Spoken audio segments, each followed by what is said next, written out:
Good morning students, welcome to our YouTube channel Abbas Academy. In this video you are going to learn Introduction to Economics. This is the 8th chapter of your 9th standard geography.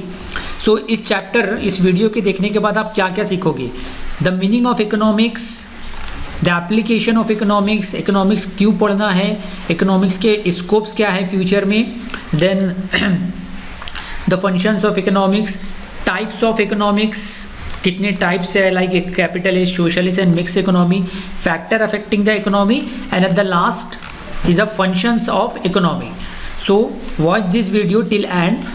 It will definitely clear your every concept about the economics and it will not only help in your 9th standard geography. 9th standard में ना सिर्फ आपको help करेगा बल्कि 10th standard और आगे आप कोई कॉम्पिटिटिव एग्जाम की तैयारी कर रहे हो तो उसमें भी आपको हेल्प करेगा. So at the beginning, one table is given to you on your first page of this chapter. Daily food 6,000, school stationery 500, like buying 2 sets of uniform. So some expenditure is written, estimated expenditure, यानी जो daily के खर्चे है वो बताया गया है. And at the last total is 22,550 rupees. Now suppose this is your expenditure this month and your monthly income is 20,000. Suppose अगर आप तो मतलब कमाते नहीं हो घर पे, आपके पेरेंट्स की इनकम मंथली इनकम 20,000 रुपये है, राइट, और टोटल खर्चा 22,550 रुपये है. तो जनरली 2,550 रुपये है, 2,250 रुपये मतलब आपको नुकसान होगा, उतना लॉस में होगा, है ना, उतना डिफिसिट हो जाएगा, या तो आपको किसी से कर्जा लेना पड़ेगा, लोन उठाना पड़ेगा उतना एक्सपेंडिचर. तो जनरली इसका मैनेज कैसा किया जाए, तो यहाँ पर आप देखोगे आपके पेरेंट्स, फिर आप देखेंगे जो अननेसेसरी खर्चे हैं, like buying 2 sets of uniform की जगह 1 सेट्स ऑफ यूनिफॉर्म खरीदा जाएगा, पब्लिक ट्रांसपोर्ट को कम किया जाएगा, राइट, इलेक्ट्रिसिटी बिल 1,500 रुपये आया तो उसका कंजम्पशन कम कर दिया जाएगा. टूरिज़्म पे 4,000 रुपये खर्चा किए गए, जो कि टूरिज़्म पे इतना ज़्यादा खर्चा नहीं होना चाहिए, तो उसको 50% करके 2,000 कर दिया जाए तो लेवल हो जाएगा. इस तरीके से ये मैनेज करना है, राइट. तो जो इनकम है उसके हिसाब से एक्सपेंडिचर रहना चाहिए. अगर एक्सपेंडिचर ज़्यादा है तो ये आपको लॉस होगा, उतना आप मैनेज नहीं कर सकते हो. तो जनरली इकोनॉमिक्स है क्या, right. The word economics comes from the Greek word oikonomia. उसकी मीनिंग क्या है, the family management. There is a lot of similarity between family management and economics. अब इकोनॉमिक्स का एप्लीकेशन एक घर से स्टार्ट होकर एक पूरे एक स्टेट, एक देश, एक सिटी, एक स्टेट, एक देश, एक पूरे कंट्री और एक पूरे एक विश्व का, एक पूरे वर्ल्ड का इकोनॉमी होता है, राइट. सो कैसे मैनेज किया जाए. फॉर एग्जांपल एक इंडस्ट्रियलिस्ट है, लाइक रतन टाटा ले लो या जियो मुकेश अंबानी समझ लो, तो उनका जो भी कंपनी है तो वो अपना इनपुट देखते हैं, उनका इनपुट कॉस्ट कितना है खर्चा में, लेबर कॉस्ट कितना है, मनी कितना लग रहा है, टाइम कितना लग रहा है ना, लैंड कितना लग रहा है, और उस पर उनका प्रॉफिट कितना हो रहा है. तो ये मैनेज किया जाता है. That is nothing but the economic. According to the Lionel Robbins, economic is a science which studies the human behaviour as a relationship between ends and square means have alternative usage. Now you can better understand the word economic comes from a Greek word for one who manages a household. Economics is the study of how society manages its scarce resource. Means economy का मतलब ही है कि एक बंदा, एक व्यक्ति अपने घर का खर्चा कैसे चलाता है, या तो economics is the study of how society manages its scarce resources. Like we have the resources, limited resources. आपने अभी न्यूज़ में सुन रहा हो, जब आप कोई government news channel like DD news है, राज्यसभा चैनल, अगर आप ऑन करो तो वहाँ पर आपको आत्मनिर्भर भारत की न्यूज़ चलते रहेगी, यानी कि self sufficient, self dependence India. कि अभी इंडिया क्या कर रहा है कि बहुत सारी जो चीज़ें हैं वो इंपोर्ट कर रहा है. एक 2 चीज़ें इकोनॉमी में बहुत इंपॉर्टेंट है, एक तो है एक्सपोर्ट और दूसरा आता है इंपोर्ट. जैसे कि हमारा कंट्री इंडिया बहुत से चीज़ इंपोर्ट, हमारा इंपोर्ट बहुत ज़्यादा है. अगर जिस कंट्री का इंपोर्ट ज़्यादा हो, एक्सपोर्ट कम हो, तो वो कंट्री डेवलप कंट्री नहीं बन पाता है, जब प्रोग्रेस तेज़ी से कर नहीं पाता है. लेकिन जो कंट्री जिसका एक्सपोर्ट ज़्यादा होता है, लाइक यूएसए ले लो, चाइना ले लो, फ्रांस ले लो, जर्मनी है, तो इनका एक्सपोर्ट ज़्यादा है ना. हम देखो हमारा राफेल जेट कहाँ से आ रहा, फ्रांस से आ रहा. इंडिया में राफेल जेट फ्रांस से आ रहा. S-400 में कहाँ से आ रहा, रशिया से आ रहा. तो हमारा इंपोर्ट ज़्यादा है, इस वजह से हमारा कंट्री प्रोग्रेस नहीं कर पा रहा, राइट. लेकिन चाइना का देखो, चाइना का दिन ब दिन एक्सपोर्ट बढ़ता जा रहा है, इसलिए चाइना इकोनॉमिकली सुपर पावर बनता जा रहा है. Now, geographically speaking, the enterprise related to the production, distribution, and consumption of goods and services in a specific region is called an economy. अब geographically economic का क्या है कि कोई चीज़ प्रोडक्शन हो रहा, फॉर एग्जांपल प्रोडक्शन एक एग्रीकल्चर ले लो, वीट ले लो, राइस ले लो, गेहूँ है, चावल है, ये किसान प्रोड्यूस कर रहा, लेकिन वो ट्रक के ज़रिए किसान मंडी तक आ रहा है, मंडी से फिर जो किराना स्टोर्स है, होलसेलर्स है, राशन की दुकानें हैं, वहाँ पर ट्रक के ज़रिए जा रहा है, डिस्ट्रीब्यूट कर रहा है, एक चेन ही बनी हुई है, डिस्ट्रीब्यूट के ज़रिए वो किराना में आ गया, तो आप जाते हो किराना मार्केट या कोई मार्केट मंडी में जाके खरीदते हो, तो ये कंजम्पशन हो गया, consumption at the final by the consumer of goods and service in a specific region. तो so there are the 3 types of economies. अब इकोनॉमी 3 तरीके की है, one is a capitalist economy, another one is a socialist economy and last one is a mix economy. अब capitalist economy बहुत ही आसान है, आप बिना मगअप किए हुए इसको याद कर सकते हो, तो इस वीडियो को आप पूरा देखिए और गौर से सुनिए मैं क्या बोल रहा हूँ। कैपिटलिस्ट इकोनॉमी में क्या होता है कि ownership and management of means of production is in the hands of private individual. For example हमारे इधर टाटा स्टील है ना, रिलायंस इंडस्ट्रीज़ है, ये प्राइवेट कंपनी है, तो वो अपनी अफेयर्स मैनेज करती है, वो उनको ज़मीन, तो उसमें गवर्नमेंट का कोई भी इंटरफेरेंस, यानी कैपिटलिस्ट इकोनॉमी में गवर्नमेंट का कोई रोल नहीं रहता, टोटल ये प्राइवेट लोगों के हाथ में रहती है ना, गवर्नमेंट का कोई इंटरफेरेंस नहीं रहता है। जबकि सोशलिस्ट इकोनॉमी में गवर्नमेंट का 100% कंट्रोल होता है, कितना लेना है, कितना प्रोडक्शन करना है, क्या काम करना है, ये कैपिटलिस्ट इकोनॉमी में। लेकिन सोशलिस्ट इकोनॉमी में क्या होता है कि the means of production belong to the society as a whole, कि गवर्नमेंट का कंट्रोल होता है, कोई भी इंडस्ट्री हो, गवर्नमेंट हर चीज़ पे कंट्रोल रखती है, टोटली 100% कंट्रोल जब किसी इंडस्ट्री पर गवर्नमेंट का हो ना, तो उसको कहते हैं सोशलिस्ट इकोनॉमी। अब इसका मेन पर्पस क्या होता है कि कोई भी इन सोशलिस्ट इकोनॉमी में क्या होता है कि गरीब और अमीर में मतभेद नहीं होता है, यानी गरीब अमीर ज़्यादा बराबर रहते हैं, क्योंकि वेल्थ का इक्वल डिस्ट्रीब्यूशन होता है सोशलिस्ट इकोनॉमी में। Like main aim is to achieve the social welfare. Like China, Russia have adopted the socialist type of economy. While in capitalist economy में क्या होता है कि इनका मेन पर्पस क्या होता है, main aim is to maximum profit. Capitalist economy में मेन मकसद जो होता है वो सिर्फ प्रॉफिट हासिल करना होता है। सो आप इतना ध्यान रखो कि कैपिटलिस्ट इकोनॉमी में पहली चीज़ कि ownership and management means of production in the hands of private individual, और कैपिटलिस्ट इकोनॉमी का दूसरा पर्पस है कि aim is to earn maximum profit, से फ़ायदा हासिल करना। और एग्जांपल है जर्मनी, जापान, यूएसए जो कि डेवलप कंट्री है। लेकिन सोशलिस्ट इकोनॉमी में the means of production belongs to the society as a whole and the government control होता है, right, and the main aim is to achieve the social welfare, लोगों का भला, फ़ायदा हासिल करना नहीं लेकिन लोगों का भला। लाइक चाइना एंड रशिया ने इस टाइप की इकोनॉमी को अडॉप्ट किया है। अब तीसरा आ जाता है थर्ड टाइप ऑफ इकोनॉमी, को existence of the private and public sector.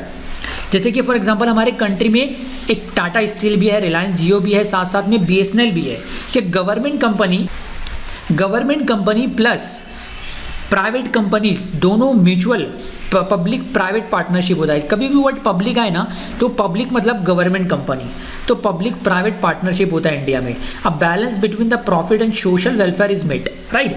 For example India, Sweden, UK have adopted the this type of system of mixed economy. Mixed economy मतलब कैपिटलिस्ट प्लस सोशल इकोनॉमी, यानी कि फ़ायदा भी हासिल करना है, profit motive भी है, प्लस सोशल वेलफेयर भी है। सोशल वेलफेयर मतलब समाजी फ़ायदा, लोगों को फ़ायदा, गरीबों को फ़ायदा, ताकि जो गरीब है, इसलिए हमारे इंडिया में बहुत सारी स्कीम है गवर्नमेंट के लिए।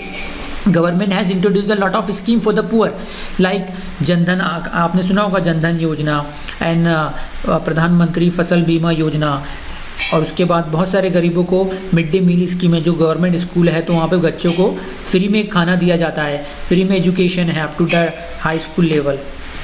So that's why we adopted the mixed economy, social plus profit, capitalist.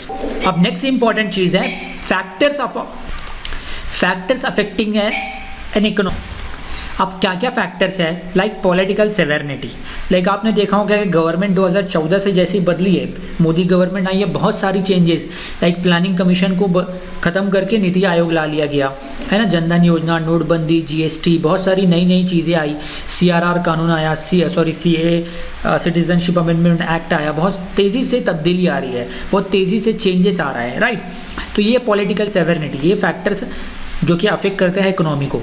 Occupation, geographical area and nature resource, population, ये सारे फैक्टर्स है।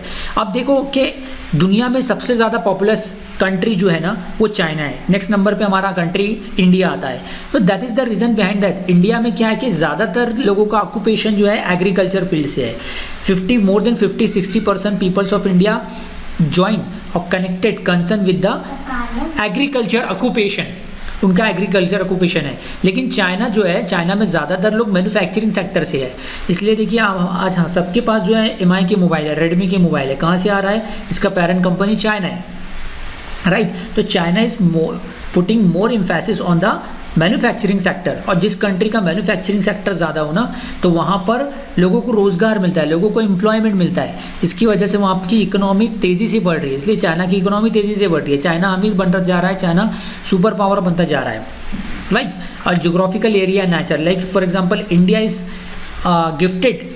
is gifted from the nature, like India has a equatorial type of climate, tropical climate, as well as India having peninsular country, यानी कि India हमारा जो देश है वो 3 साइड से पानी से घिरा हुआ है, राइट।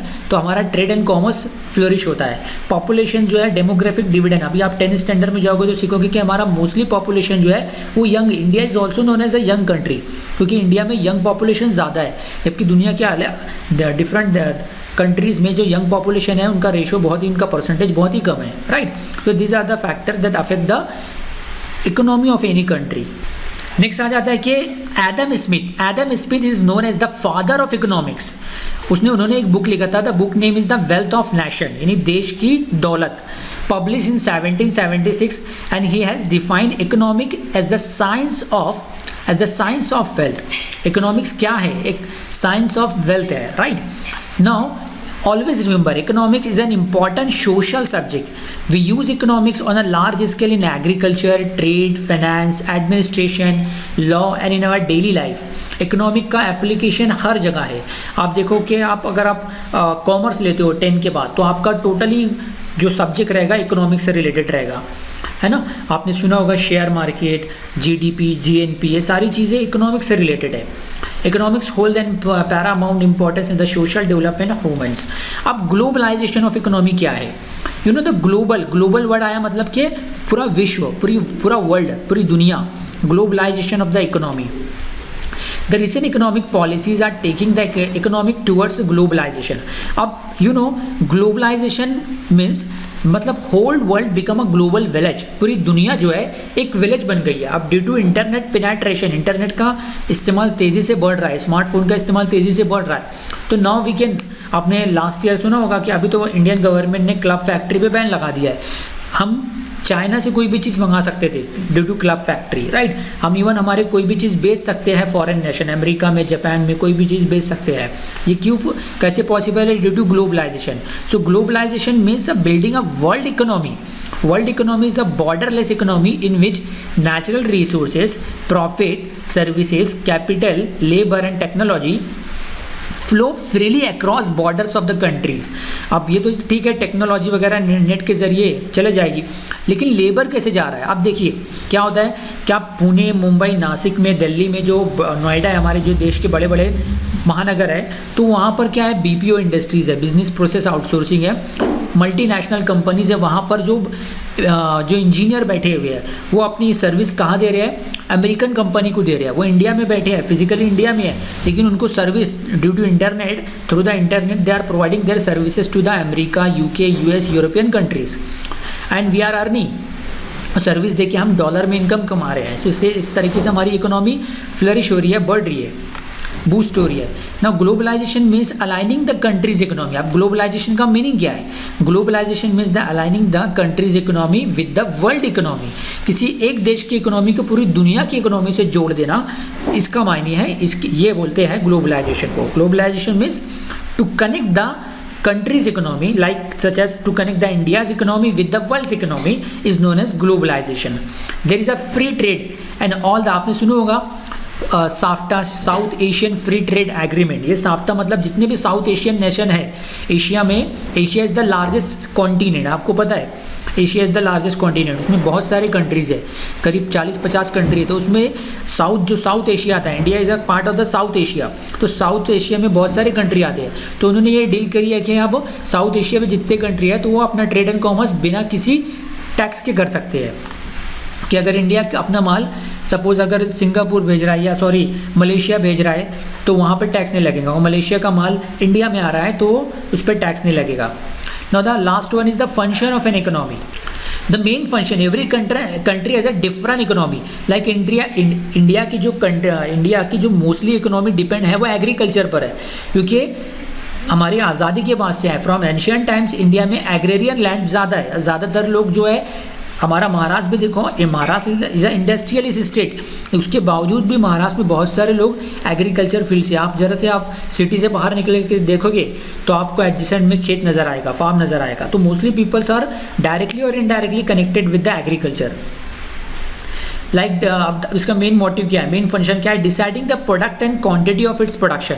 अब हर एक देश की अलग अलग क्षमता है। फॉर एग्जांपल हमारा एग्रेरियन कंट्री है तो हम वीट, राइस, कॉटन वगैरह प्रोड्यूस करते हैं, लेकिन gulf country like Saudi Arabia, Kuwait वगैरह, वहाँ पे ज़मीन इतना फर्टाइल ज़मीन नहीं है, तो वहाँ पर ऑयल वगैरह कुदरत ने दिया है, तो वहाँ से हम ऑयल वगैरह इंपोर्ट करते हैं, राइट। तो हर एक कंट्री, तो God has gifted the every country as a specific things, तो ताकि हर एक कंट्री का एक दूसरे से म्यूचुअल शेयरिंग हो सके, म्यूचुअल कॉन्टेक्ट हो सके, एक दूसरे को फ़ायदा मिल सके। No minimize the production cost as much as possible. जितना प्रोडक्शन कॉस्ट कम करेंगे तो उतना उनका प्रॉफिट बढ़ेगा। तो ये एक मेन मॉडल, इसलिए आपने देखा होगा कि आत्मनिर्भर भारत आपने सुना होगा।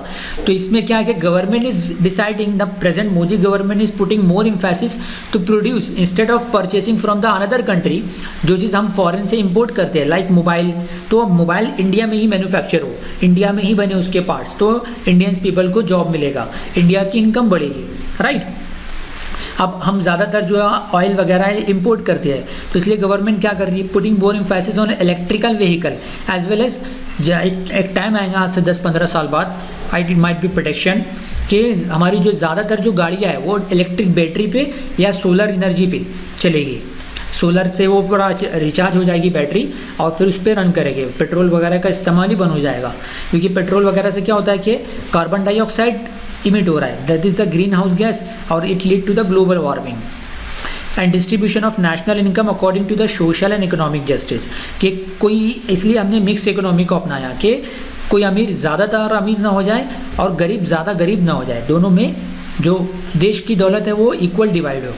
Making appropriate provision for the economic needs of the future, इसलिए प्लानिंग कमीशन था, तो अब प्लानिंग कमीशन की जगह नीति आयोग आया है। नीति मतलब प्लानिंग आयोग, कमीशन, उसका ही नाम बदल के नीति आयोग कर दिया गया। Deciding for home the goods will be produce, कि गुड्स किसके लिए प्रोड्यूस होना है। अभी आप देखिए कि ऑयल का प्राइस, जो हम खाने का तेल इस्तेमाल करते हैं, आज से 4 महीने पहले 80 रुपीज़ पर किलोग्राम था, लेकिन आज की तारीख में 120-130 रुपये किलो हो रहा है। क्यों हो रहा है? बिकॉज उसका प्रोडक्शन कम हो गया है ना, उसका प्रोडक्शन हमारे इधर कम हो गया, अनलिमिटेड। अभी आज से 6 साल पहले क्या हुआ था, जो तुअर दाल थी, अरहर की दाल बोलते हैं, उसका कीमत 200 रुपये तक चला गया था। लेकिन गवर्नमेंट ने फिर क्या किया कि उसको ज़्यादातर उसका प्रोडक्शन को इम्फेसिस किया, तो उसका प्रोडक्शन ज़्यादा हुआ, तो उसका कीमत भी गिर गया। सो does an economy strives to create a balance between the limited resource and unlimited needs। कि इकोनॉमी का मेन पर्पस क्या है कि हमारे पास जो रिसोर्सेस है, हमारे पास जो कुदरती रिसोर्स है वो कम है, पैसे कम है, लेकिन ज़रूरत ज़्यादा है, तो उसको कैसे पूरा किया जाए, ये है इकोनॉमी के ज़रिए पॉसिबल। तो economy teaches us to manage in a right way. So I hope students you understand every and each concept of this chapter. So आपको अगर पसंद आई तो उसे ज़्यादा से ज़्यादा लाइक कीजिए और ज़्यादा से ज़्यादा शेयर कीजिए, ताकि more and more students will be benefited during this lockdown period.